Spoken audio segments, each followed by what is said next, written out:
السلام عليكم ورحمة الله تعالى وبركاته مشاهدينا الأعزاء.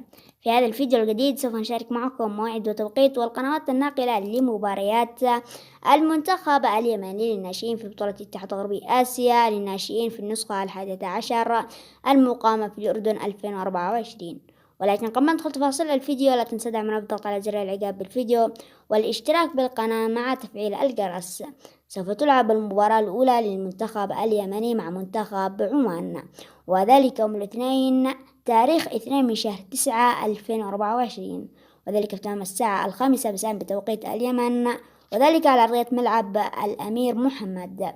أما المباراة الثانية تجمع بين منتخبنا والمنتخب السعودي، وذلك يوم الجمعة 6 من شهر 9 2024، وذلك في تمام الساعة 4 عصرا بتوقيت مكة المكرمة واليمن، وذلك على استاد أرضية البولو. وبالأخير شاركوا توقعاتكم في قسم التعليقات، وبالتوفيق للمنتخب اليمني.